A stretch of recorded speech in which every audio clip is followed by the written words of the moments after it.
అందరికీ మన్నా తండ్రి. ఈ దినము వాక్యము నిర్గమకాండము 30వ అధ్యాయము 8వ వచనాన్ని చదువుకుందాం. మరియు సాయంకాలం ముందు అహరోను ప్రదీపములను వెలిగించినప్పుడు దాని మీద ధూపము వేయవలెను. ఆమేన్. మోషే ఉపవాస కూడికలలో ఏకీభవించినటువంటి మనము ఈ దినము దీపవృక్షమును గురించి ధ్యానించుకుందాం. దేవుని ఆలయములో దీపవృక్షం నిత్యము కూడా వెలుగుతూ ఉండాలి అని దేవుడు ఇశ్రాయేలుకు ఒక నిత్యమైన కట్టడిని విధించి ఉన్నారు. కనుక ఈ దీపవృక్షమును గురించి ధ్యానిస్తా ఉంటే మనల్ని సూచిస్తా ఉన్నది ఈ దీపవృక్షము. ఆలయములో ఏ విధముగా అది వెలుగుతూ ఉన్నదో దేవుని యందు మనమును కూడా ఎలా ఉండాలంటే నిత్యము వెలుగుతూ ఉండాలి. ప్రభు సెలవిస్తా ఉన్నారు. లూకాసు వార్త 12వ అధ్యాయము 35-36 వచనాలు కనుక మనము చదువుకున్న వారమైతే ఇక్కడ ప్రభు అంటున్నారు కదా, మీ నడుములను కట్టుకొని ఉండి మీ దీపములను వెలుగుచుండనీయుడి. అనగా ఎవరి నడుము కట్టుకుంటారో వారి దీపం వెలిగించబడతా ఉంది. నడుము అనంటే దీనికి అర్థము మనస్సు. మీ మనస్సు కట్టుకొని ఉన్నప్పుడు మీ దీపము, మీ ఆత్మ వెలిగించబడతా ఉన్నది. అలాగునే ఇంకా మనము గమనించినట్లయితే లూకాసు వార్త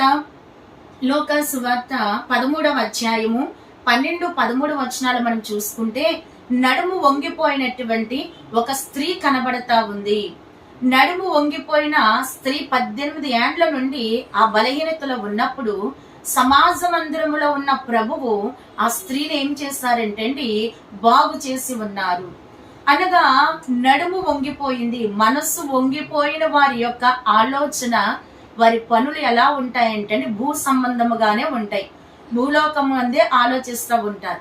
కానీ దేవుని వాక్యం సెలవిస్తూ ఉంది, మన ఆలోచనలన్నీ పైగా ఉండాలి. మనం పై సంబంధము కానీ భూ సంబంధము కాదని వాక్యం తెలియజేస్తా ఉంది.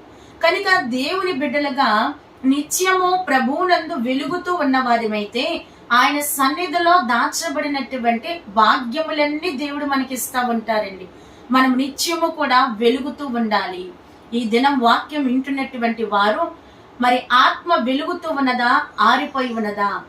ఆరిపోయినట్లయితే ప్రభు సన్నిధిలో వెలిగించుకున్నటకు ప్రయాసపడాలి. దేవుని సన్నిధిలో దాన్ని సవరించుకోవాలి. నిత్యము దైవ సహవాసంలో ప్రార్థన చేసి మన ఆత్మను వెలిగించుకున్న వారమైతే మనము గొప్ప భాగ్యములు సంపాదించుకుంటాము. అట్టి ధన్యత ఈ వాక్యం వింటున్న ప్రతి వారికి ప్రభు అనుగ్రహించును గాక. ఆమేన్.